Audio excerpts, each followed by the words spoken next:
The following production is part of the We Be Geeks podcast collective.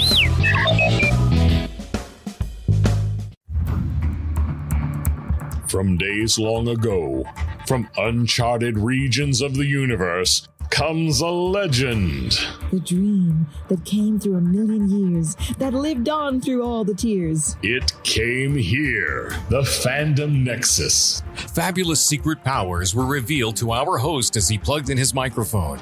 I have a podcast! Here he is, your Spider-Pan, Jeremy.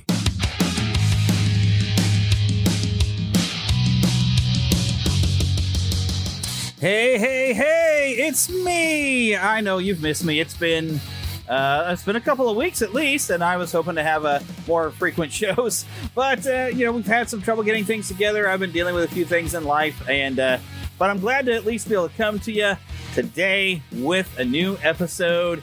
It's just me today, although we're going to hear from Lost Boy Eric later on as he managed to get a chance to go out and see Black Widow and also has watched the new Space Jam Legacy. I haven't gotten a chance to watch either one, although Philip and I do have plans to go see Black Widow at the drive-in this Friday because it's kind of a tradition where Vacation Bible School was completed. We go out. That's how we went to go see Bill and Ted last year, actually, I believe. But so it's tradition. We go out to the drive-in, we watch a movie, so we're planning to see Black Widow.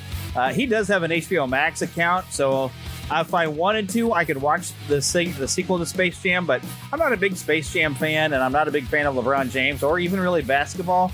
And from the trailers, I wasn't really that interested. So, thankfully, Eric has watched this. He's got kids, so that gives him a lot more of an opportunity to watch a lot of different features, I think, with his family than I would have because it's just me and my wife. And if neither one of us really want to watch the movie, we have no reason to watch it. So we didn't. So that's kind of the way the cookie crumbles on that. But anyway, we do have those reviews.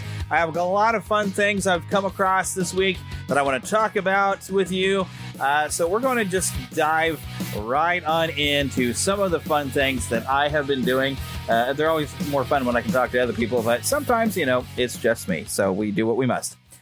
So as far as what I've been watching, this has been a time for doing some retro viewing. I'm the Bad Batch. I'm behind probably. I think I might be 2 episodes behind. I need to go back and watch some Bad Batch episode because the Bad Batch is still a good show.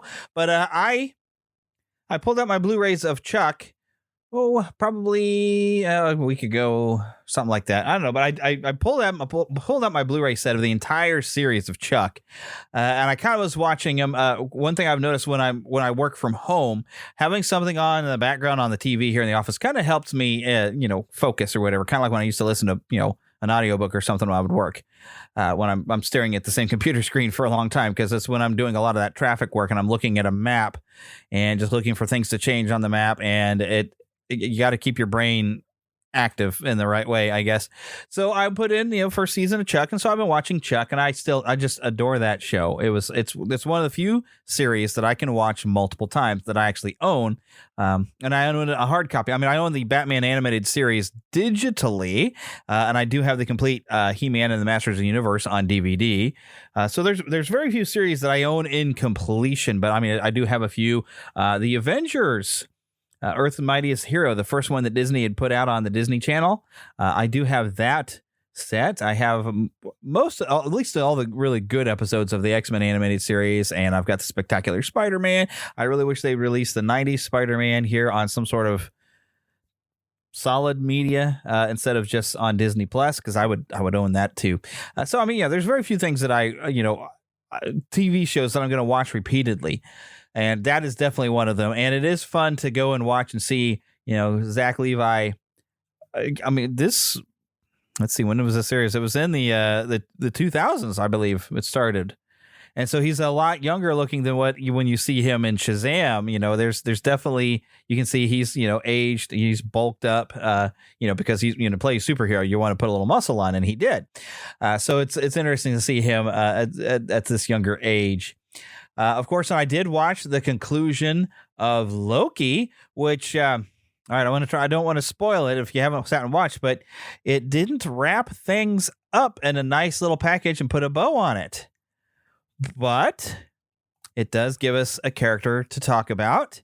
We did get to meet a character that we knew was coming. But we finally get to meet him. Although they did not name him, he was recognizable in the colors that he wore and sort of these circles he had kind of just below his neckline made him recognizable. But let's just say Nathaniel Richards, so this is pulling directly off of Marvel.com. Nathaniel Richards was born in the alternate timeline Earth 6311, aka Other Earth. In this reality, the Dark Ages never occurred and technology developed without interruption. Their timeline having diverged circa 300 AD, the people of Other Earth made their first moon landing in 900 AD, which became the first year of their new calendar. After a peaceful era during which a lunar colony was established, the Great War between the colony and Earth destroyed the moon and plunged Other Earth back into a primitive state. Nathaniel Richards of Earth 616, attempting time travel, reached Other Earth and settled there. He used his knowledge to help rebuild that world and married Cassandra, daughter of the matriarch of Irenes. I think that's how you say that. He became known as both the Warlord, erroneously, and the Benefactor. Approximately 1900 years later, in the calendar year 3000, Nathaniel Richards' descendant and namesake was born into an age of peace and enlightenment thanks to his ancestors' efforts. At age 16, the young robotic student Nathaniel develops a working growing man stimuloid model. However, his throat is slit by a bully, Morgan, causing him to spend the next year hospitalized. While recovering, he studies cross-dimensional recordings of the heroic age of Earth 616, brought to his reality by the Benefactor. At age 25, Nathaniel discovers the Benefactor's citadel, his former fortress, and a long-sealed chamber which contains part of a time machine and plans for its operation. This is Kang, known as the Conqueror. But he's got a lot of different identities. It's, there's a listing of other aliases: the Blue Man, Victor Timely, Blue Totem, Scarlet Centurion, Rama Tut, King of Kings, Master of Men, Lord of the Seven Suns. Like others from his native era, Kang ages at a slightly slower rate than modern humanity and is more resistant to the effects of radiation, though he can be harmed by concentrated doses. He is an expert in time travel and the manipulation of time, and has mastered his future's advanced technology. He is an expert strategist, a veteran of armed and unarmed combat, and has an indomitable will to succeed through struggle. Kang's full body armor, composed of an unidentified future metal, enables him to lift 5 tons and can project a gravito-electromagnetic force field around him that is extendable up to 20 feet and can even shield him from a direct nuclear strike. The suit has its own self-contained atmosphere, food supply, and waste disposal system. Its weapons include anti-graviton particle projectors in his gauntlets, rendering weightless objects up to 2.2 tons, concussive force blasters equivalent to up to several thousand pounds of TNT, circuitry assessing his ship's time machine, or accessing his ship's time machine, I should say, or other such resources, allowing him to automatic recall of a few seconds, as well as enabling him to peer into various timelines and various other weapons that are regularly updated. Kang formerly used technology that transferred his mind into an alternate body upon the point of death. There is a lot of things here on the Marvel website. I could read this whole thing to you, but let's not. But this, that's just a short overview of Kang the Conqueror. And in case you didn't know who that was, in the end of the Loki series, well, not quite the end. He was kind of a primary character. And boy, that actor, Jonathan Majors, he was so good as Kang. And you never know what you're going to get with Kang, because there's times in different versions of him have been, I think we even mentioned a few episodes back that he was part of the Young Avengers with a different name. He pops up throughout different parts of time with different versions of himself, and they seem to be leaning on that in the cinematic universe, as was alluded to in the Loki series. But I like the way Jonathan Majors played the character. It was very, very interesting, because he's affable and in his own sort of way, and yet very driven. And he's very driven in his purpose. And that's very similar to, the first time I really got to know much about the character was, speaking of that Avengers Earth's Mightiest Heroes animated series, I pulled out the 3-episode arc where he was introduced in that series, and he is focused on fixing the timeline to change something in his timeline. He needs to go back, and he wants to remove Captain America from the timeline because Captain America, you're not supposed to be in this timeline. Your era was back during your World War II. You shouldn't be here in the modern time. And it's your inclusion here that's causing the problems in my timeline. And so that's what they did in the animated series. And it was really interesting. So, yeah, King is a great character. He's going to be our big bad. And we can see him in various different forms in upcoming films and series. I'm sure we'll see him many times. Also, of course, we do have Madam Hydra, Val. She's got a big complicated name, but I like to just call her Madam Hydra. We've already seen her pop up once, and she pops up in an end credit scene in Black Widow. Even though I haven't seen it, I have got a lot of information about it. But I have been keeping up on that. The other thing I've been watching is, since I think I mentioned this a few weeks ago, I watched the Friends reunion and I did enjoy it. It was pretty neat to watch. And it made me want to actually sit and watch Friends. And you know what?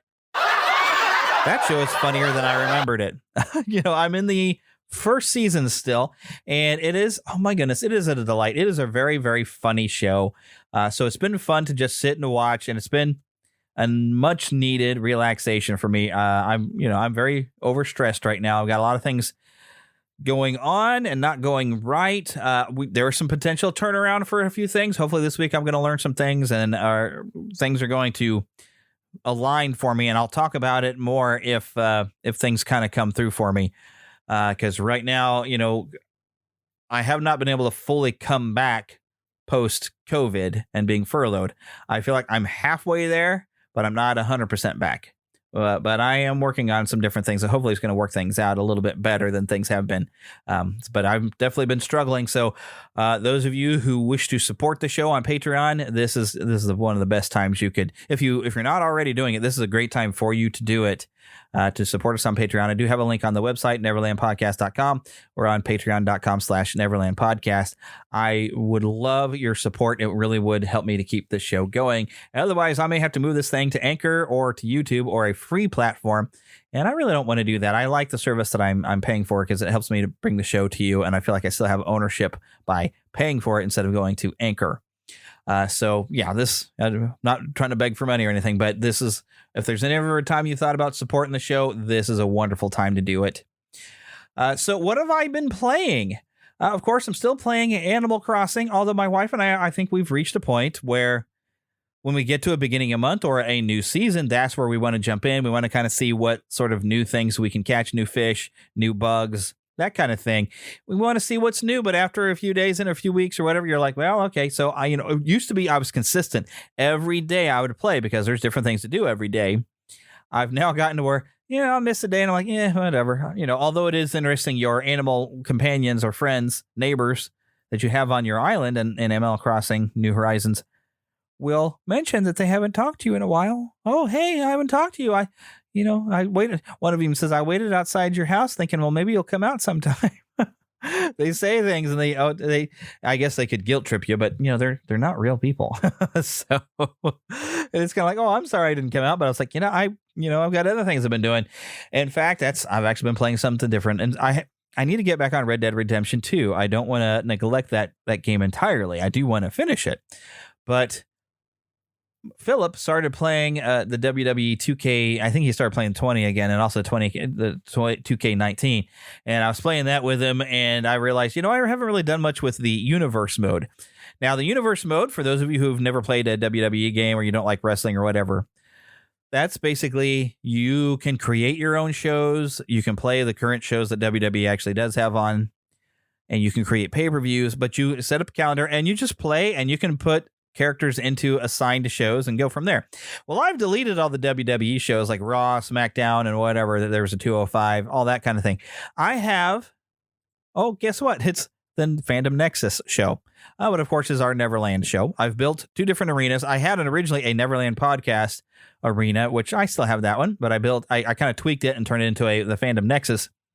I've created myself. I created Aerith Gainsborough from Final Fantasy VII. I've downloaded a lot of other characters. I've tweaked a few of them.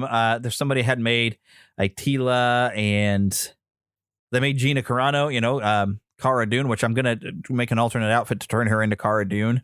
But I did tweak them because some people's concept of making female wrestlers is they will find any way to make them appear as naked as possible or something.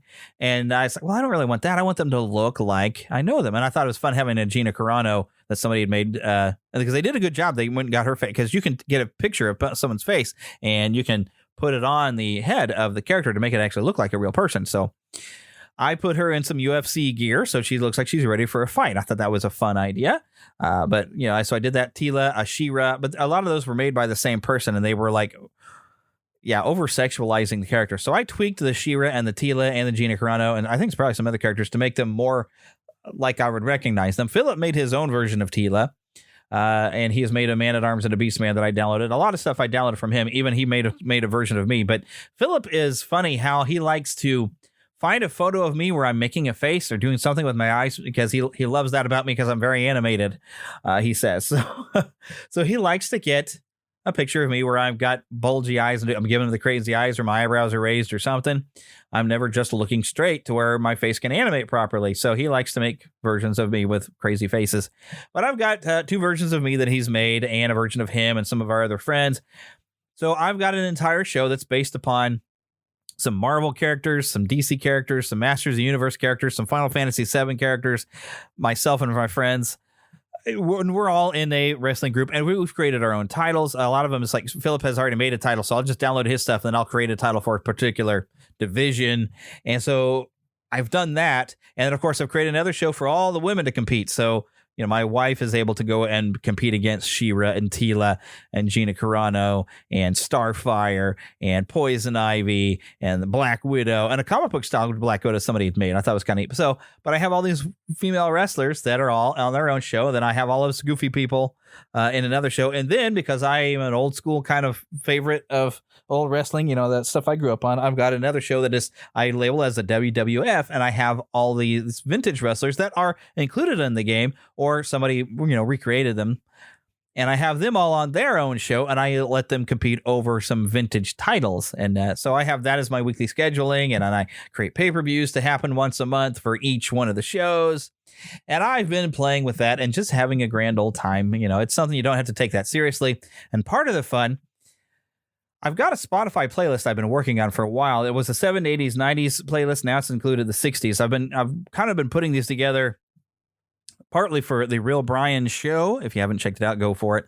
They've been doing some of our favorite songs of a decade, and they've gone down from this decade and went a decade at a time backwards. The next show they'll have, which will release on Friday, is going to be featuring the 1960s. And so I was looking up for songs of the 1960s, and I added it to this playlist, and then I sent Brian a list of some of the songs from the 1960s that are really good ones that I like. But I've got like 355 songs now on this playlist on Spotify. So if any of you happen to follow me on Spotify, you should be able to find this list. And it's a vast collection of a lot of things. And I can listen to it while I am playing the wrestling game. Because, I don't really, the songs on the wrestling game I'm not that keen on. And even the commentary on the 2K19 I don't think is very good. So I've shut that off. And so I'm listening to music while I'm playing. And I have, of course, there's crowd noise and the game noises and stuff going on. But no commentary, no other music. I shut off the entrances. But this is the only game I really play that I feel like I can listen to a playlist. Because the PS4, you can pull up Spotify. And I can play this playlist. And this is one of the few games I feel like I can have alternate music playing that it doesn't take away from the game. Because a lot of games, the music in the game is so good these days that I don't want to take away from that. Even though, Red Dead Redemption 2 doesn't have a whole lot of music hits, but playing this music would not fit the feel of playing Red Dead Redemption 2. So playing wrestling allows me to listen to this vast playlist. So I've been having a good time with that. I listen to a lot of old music, and I even remember someone on Facebook saying, does anybody just sit and listen to music anymore? Well, thanks to this playlist, I've even set it up in the living room on the Roku device. I'll open Spotify and I'll start playing this playlist. My wife and I will sit there and listen and, maybe pull out a Switch and do some things on Animal Crossing. Or sometimes I just kind of sit there and I just listen to the music, and then, here's an ad. I got to sit through some ads. Oh, okay, we're back to the music. And just enjoy some of these old songs. So it's been a lot of fun doing that. Alrighty, well, I do have a little bit of news that I want to get into. Really just one thing. And I would hit the button, but, maybe I should. Mama, nothing. That's not the right button.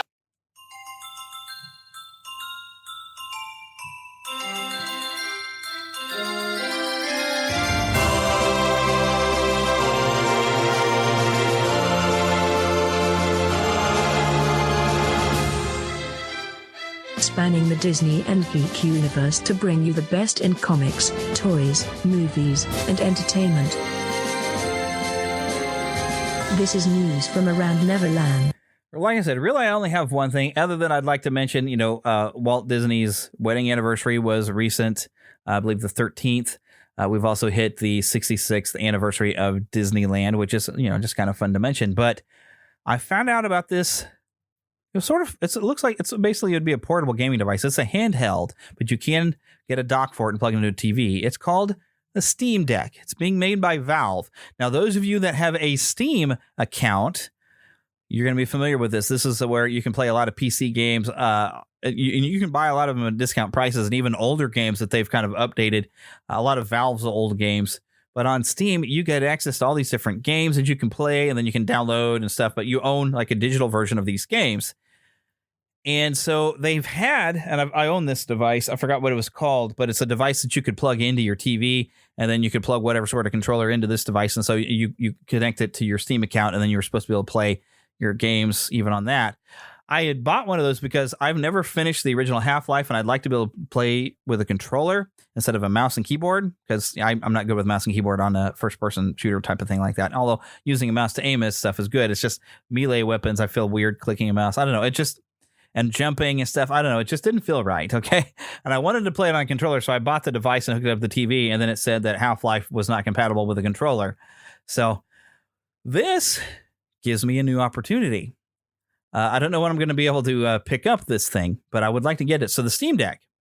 Imagine a Nintendo Switch, only it's a little heavier, and the controls are right along the very top on the sides of this. It looks like it's got a slightly bigger screen than the PlayStation Switch, but it also includes right beneath the joysticks little touch pads, which are aimed at for if you need to have a mouse, you can use that for your mouse.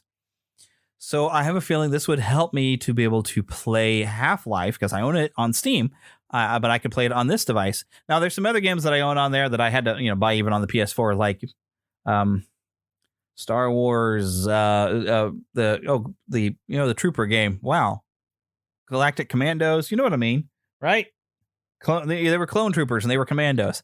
I played through that on the PS4. I think I got video of it. I don't think I've uploaded it up to YouTube yet. I haven't got uploaded to YouTube in a while. But I got that also on Steam with a collection of Star Wars games. But my computer is too fast to run these things, and the mouse is just flying everywhere. So I wonder if this device would enable me to play some of those other games, because they have like some of the Dark Forces series on here, a lot of different games that I'd like to be able to play, but they don't run right on my computer. They're just too fast because they're older games. And I'm wondering if they're tweaked to where on this device I'd be able to play it. But then as I mentioned, this Steam Deck, you can dock it, and there's a dock that they'll be selling, but you could also apparently get a USB dock of just any type, and you can plug it in and then connect it to your television and apply a controller to it, connect to controllers, and you should be able to play on your television as well with a controller. I like playing it as a console game. That's what kind of got me excited about this. So this is going to begin shipping in December of this year. The interesting thing is the availability. They did a reservation thing for $5 deposit, and the Steam servers were immediately just overwhelmed when they had a reservation page as soon as it went online. People jumped in like crazy. This is going to be selling very well. I do not know what the full retail price is going to be. So, and they're trying to keep people from ordering multiple Steam Decks, but might not be working. And I bet you're going to find some of these things selling online. But they're expecting at least some order availability in the first quarter of 2022. They'll have a 64 gigabyte version in quarter 2 of 2022, 256 gigabyte version in quarter 3.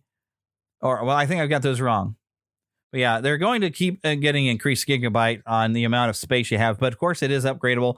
You can buy, of course, an SD card and insert it to get more space, so you can fit all your different games on there.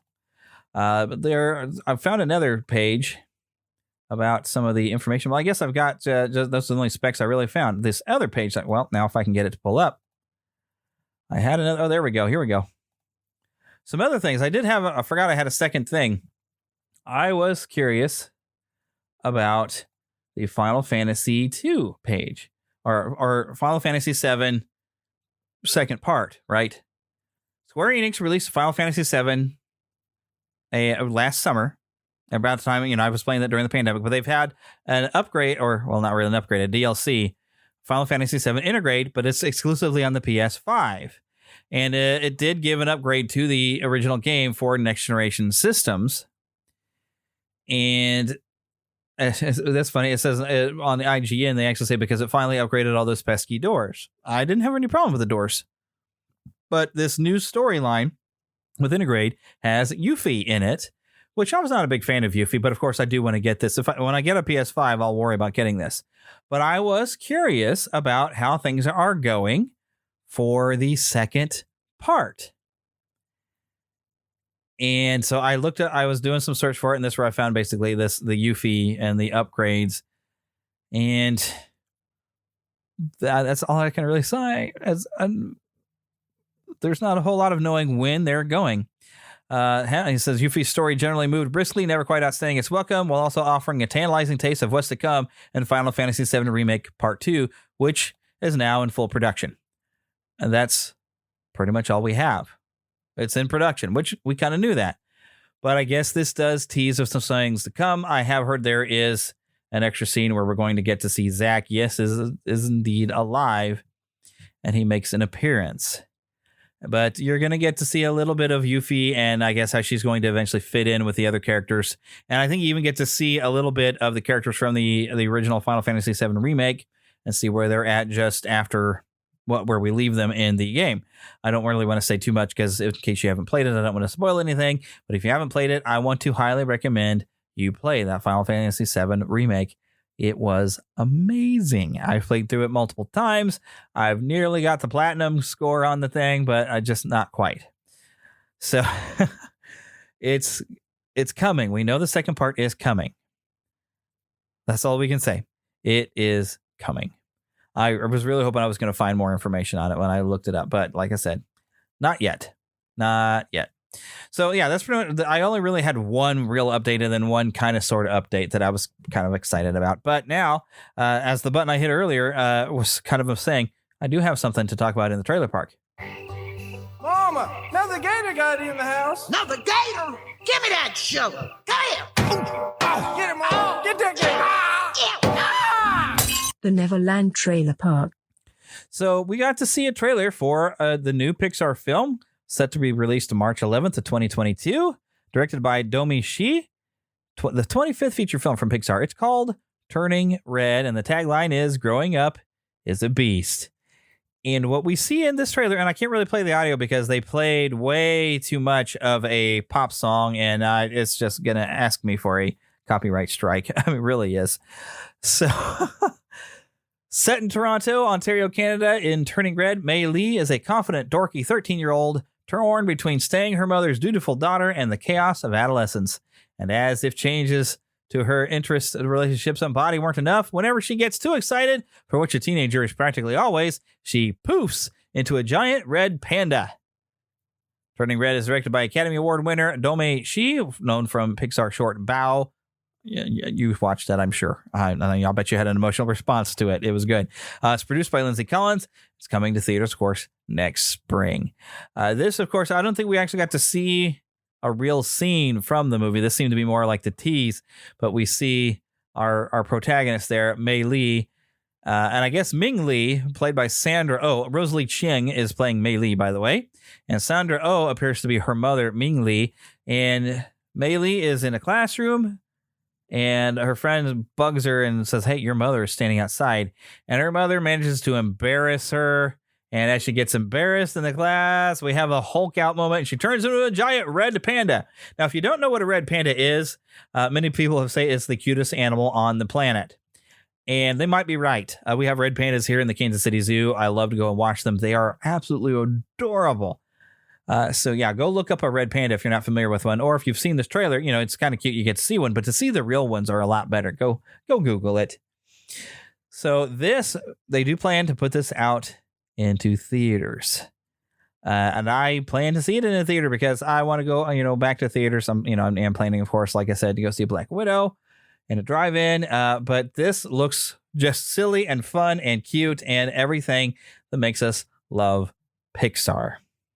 So, with that said, we do have some movie reviews, and I haven't gotten to see either one of these movies. So, we're going to see what Lost Boy Eric has to say, and then I'll share some things that I did research, and I've watched some videos, some different people reviewing Black Widow and the Space Jam. And so I have some information I can share just to make sure that I'm contributing to my own show. But let's see what Lost Boy Eric had. I really need to make a bumper for movie review. I really do. I'm sorry I don't have one yet. But here's a movie review from Lost Boy Eric of Black Widow. Hey there, Neverlanders and true believers. This is Lost Boy Eric coming to you with 2 reviews of films that have come out over the past couple of weeks. Now, unless you've been living in a hole in the ground for the last 2 years, we have been actively awaiting the return of the Marvel Cinematic Universe to the big screen. While it has been great to see little snippets of the Marvel Universe through WandaVision and The Falcon and the Winter Soldier and Loki, we finally got our first big Marvel movie back on the silver screen, Black Widow. Now, this movie, it goes back in time a little bit. It picks up on the events following Captain America's Civil War, leading up to Infinity War. Now, Black Widow follows Natasha Romanoff on the run from General Thunderbolt Ross. You'll remember that back in Civil War, during the big German airport battle, she turned on Tony as well as T'Challa, allowing Steve and Bucky to escape and continue onwards to find the Winter Soldier program in Russia. Well, in this film, it actually begins in 1995, where we see Natasha as a girl living in Midwestern Ohio. You know, her all-American family is there. You've got, shots of fireworks and baseball games, only to find out that it's all a lie. She has been brought into this quote-unquote family to work undercover for the Red Room. And much of the film deals with the fallout of her experiences with this family. She ends up trying to track down the sister she had in this family. And of course, they're not all related. They were all brought together for this specific assignment, and then they separated afterwards. But she now has to reach out and find her sister, Yelena. Together, they work to bring down the Red Room. Now, we've gotten glimpses of it in the previous Avengers movies, where we've seen some of Natasha's training, and we learn the extent of what it is that the Red Room does and how they train their widows. We also learn a bit about how Natasha works to remove the red from her ledger and a lot of what that red represents. Of course, as she's working with S.H.I.E.L.D. and with the Avengers, she's trying to get rid of that. We touch upon Budapest, and yes, I did say Budapest, and what Hawkeye did and how that changed the course of Natasha's life. Now, while dealing with all of this distrust coming from a lifetime of being a spy, she does have to battle a hidden force, which is exemplified in Taskmaster. And, this comes from the Taskmaster we know in the comics, a mercenary who studies their opponents and learns how to, use their own moves against them. We see such things as the Widow's, run up the wall scissor kick, where she brings down enemies by their neck. We've got, we can see Hawkeye's technique of using a bow and arrow. We can even see how Taskmaster uses their shield much the same way that Steve uses his in battle, as well as, stomping on it and forcing it to come up from the ground and land on their arm. It's the action set pieces are pretty much everything we come to expect from a Marvel movie. Of course, this is nowhere near as grand or as big as Avengers Endgame. This is a very personal story. There aren't any universe-altering consequences as a result for it, especially since we know that this is a previous chapter. We know what Natasha's ultimate end happens to be through Avengers Endgame. It's kind of a peek back and giving us this opportunity to, learn more about who Black Widow is and to see what, Black Widow means to the Marvel Cinematic Universe moving forward. I do want to mention that, it does introduce Yelena Belova as a potential equal for Natasha in skill level, But the trust that Natasha built up with the Avengers certainly is not there with Yelena. So it'll be interesting seeing, what this means for the future of the Marvel Cinematic Universe. Along those notes, yes, there is a stinger at the end of the film, so you may want to stick around to catch that. Now, while Black Widow was very enjoyable, I don't foresee a large number of repeat viewings in my future. Now, it does help set up some of the rest of the pieces of the last two Avengers movies. And again, it's good to see a more down-to-earth depiction of a character with stakes rather than an overpowered character smirking their way through the story. Of course, the performance of, and now I'm forgetting his name, the guy who plays Red Guardian and was in Stranger Things and whose Funko Pop I have sitting in front of me is not coming to me at the moment. But he is a treat in the film. It's good to see his interactions, and I suspect there might even be more of a backstory to the Red Guardian and his history than has yet been revealed. He does mention at some point that he fought Captain America in the 1980s. Now, we know Steve wasn't thawed until, the 2010s-ish. We know that while Isaiah Bradley was out there, he has been in prison. While it's possible that Steve could have come back and fought him when he came back in time to deliver the stones, I don't think that's the case. I suspect that we might have another, let's say, commie smashing event or Captain America out there during this time. So, we'll wait to see what that means. That's all setting up pieces for the future of the Marvel Cinematic Universe. But again, I did enjoy Black Widow. If you want to go ahead and see it, please feel free to go out and see it. There was some chatter about how there was a message that this movie was trying to portray. I didn't see anything of that social message being sent out. Yes, there is a bad guy. Yes, he's a really bad guy, and he suffers the consequences of his actions. But again, it was a great movie. Like I said, it may not be something that I rewatch on, as often as some of the other movies, but it is one that I'm definitely going to add to my collection when a home media release is available.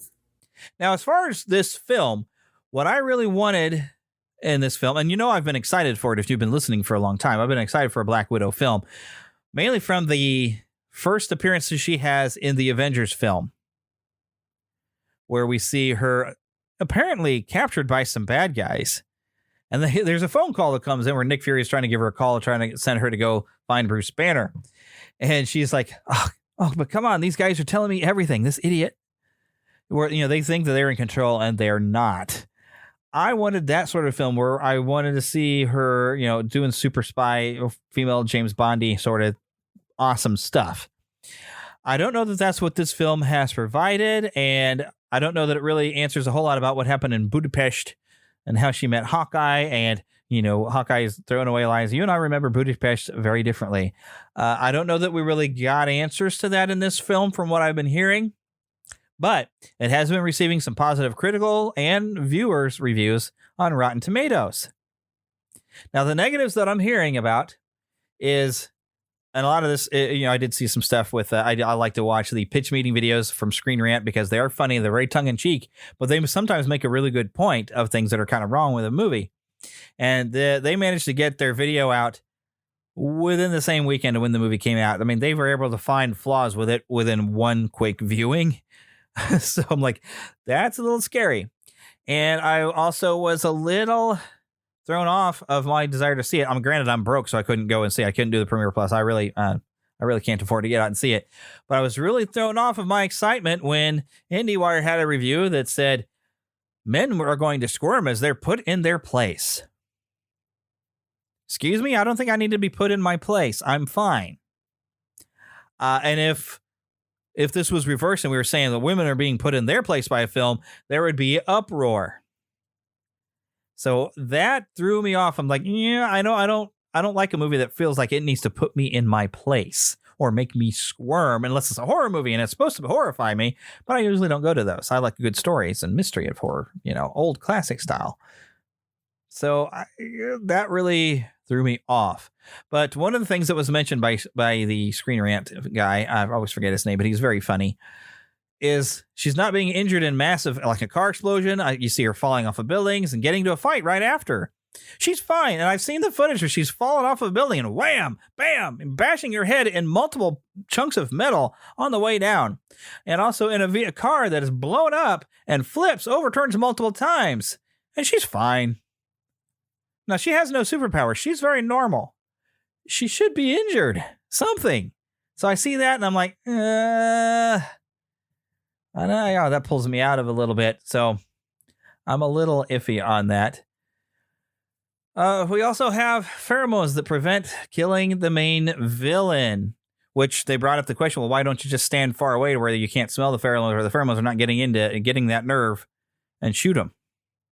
And this, of course, I feel like they really pulled this concept from Dick Jones and RoboCop, where one of the prime directives RoboCop has is he can't kill or arrest anybody of the, I forgot the name of the company.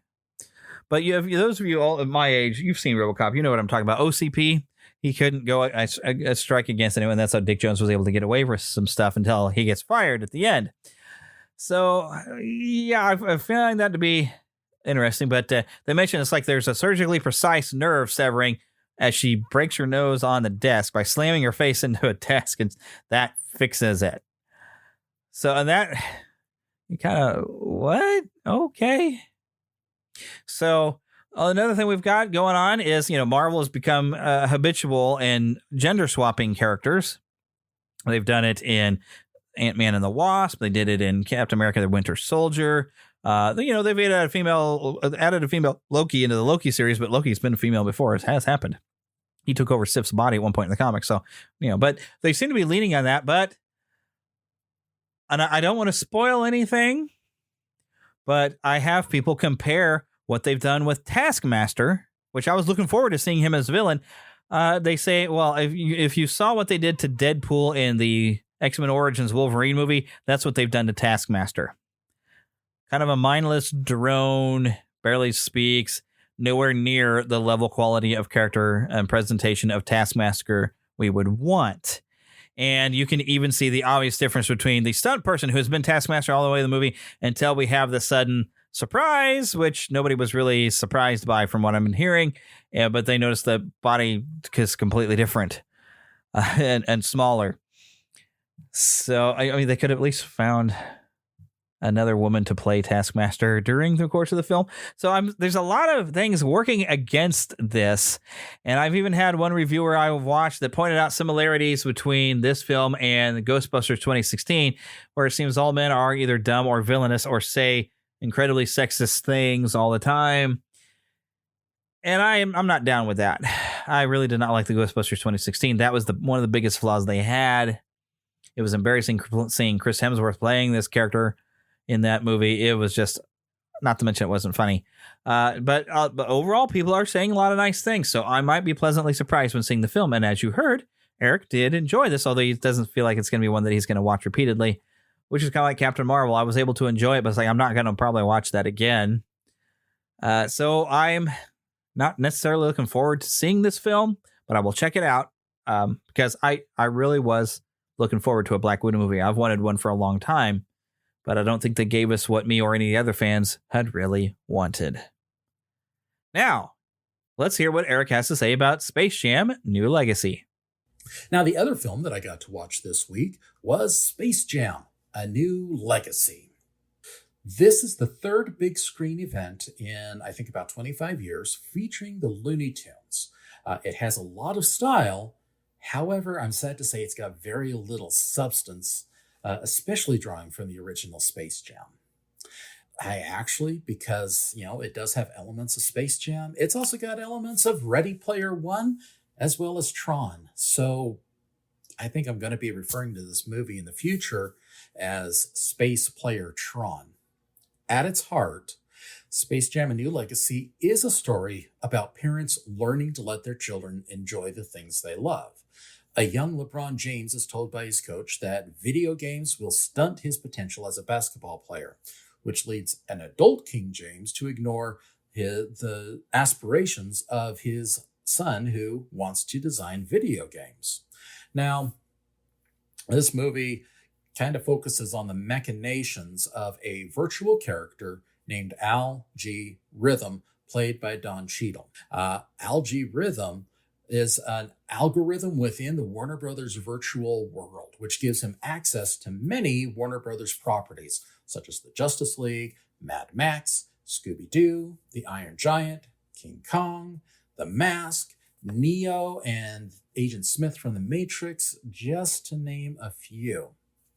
Al believes James can elevate Warner Brothers to a new level, and when its proposal is laughed down by LeBron James, Al gets revenge by sucking LeBron and his video game designing son into this virtual world. At times, this movie comes across as a real celebration of Warner Brother properties.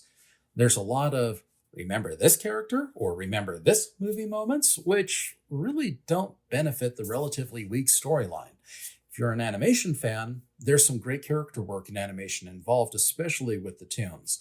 But it tends to be overshadowed by flashy effects or, again, by characters which have nothing to do with the Looney Tunes stable. Too much of this movie relies on tropes from better films that we have seen a million times and done much better in movies like Hook and The Muppets. Rather than spend the money on this, I would say go check out the new Looney Tunes cartoons. Or better yet, revisit the classics by Chuck Jones, Bob McKimson, Bob Clampett, and Friz Freleng. A new legacy brings nothing new, nor does it establish a legacy that future Looney Tune projects should be built upon. I'm sorry, but I would wait for this one to get out Redbox or wait for it to appear on a streaming service that you're already paying for. With that, I do want to thank Jeremy for the chance I've had to go ahead and take a look at these movies. I hope this helps you in your decision making. And remember, this is just my opinion. You may have something different to say. Please reach out and let us know what you think about these movies. Back to you, Jeremy.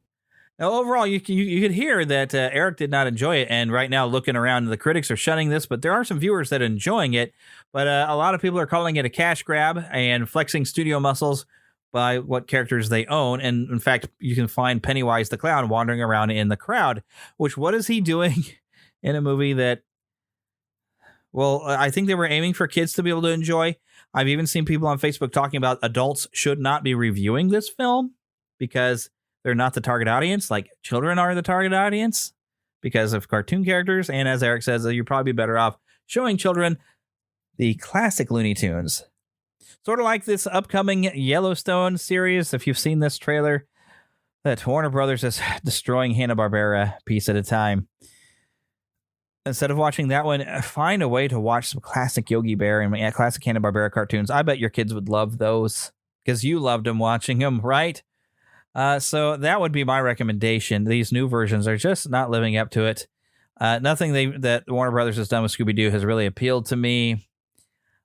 I love the classic Hanna-Barbera works, and the live action films of Scooby-Doo I didn't really care for. I didn't see the second one because the first one I didn't enjoy.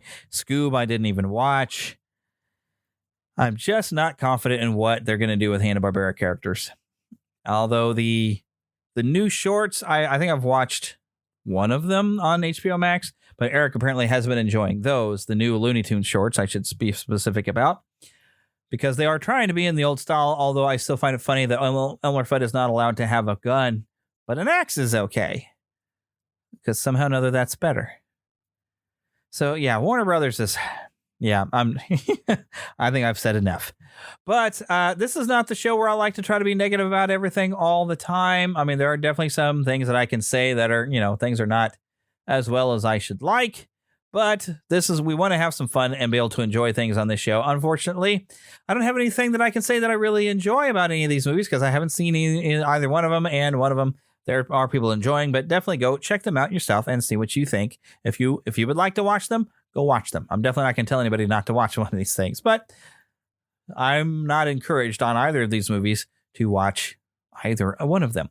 But there are some exciting things to look forward to whenever we get a Final Fantasy VII Remake Part 2, which is probably going to be a PS5 exclusive, and I don't know when I'm going to be able to afford a PS5. It's got a long time coming. So that might be my package game. Maybe I'll get my PS5 with the Final Fantasy VII Remake Part 2. Might come all together. And then, of course, I'm excited about the concept of the Steam Deck and be able to play all these different games in a console format because I'm more of a console gamer. So with that, I'd like to thank Karen Kennedy, Ricky Pope of Christian Nerds Unite, and Darren Wilhite of the Wilhite and Wall Show for their help in making our intro. Of course, remember to follow us on twitter.com/NeverlandPcast. We're on Facebook.com, Neverland Podcast. We also have a Facebook group, Facebook.com/groups/Neverland Podcast. You will find all of those links, of course, on our website, NeverlandPodcast.com. You can leave us a voicemail, 816-226-6492. And, of course, remember to donate through the Patreon.com/Neverland Podcast. Oh, and hey, leave us a review. I have some great reviews on the front page from My Podcast Reviews.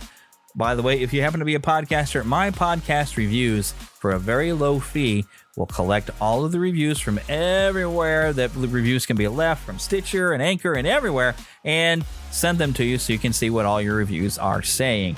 I highly recommend that service. I thank them for being a sponsor on this show. If you go to the website right there in the front and click on where it says My Podcast Reviews and click on that link, if you make a purchase, I get a little feedback or help. I get a little kickback. That's the word I'm looking for, a kickback. So yeah, if you decide to check out My Podcast Reviews, please go and click through my links. That would be fantastic. But until next time, remember, get lost in an adventure. Is there anything more satisfying than finding something that perfectly lines up with your taste and checks all the boxes?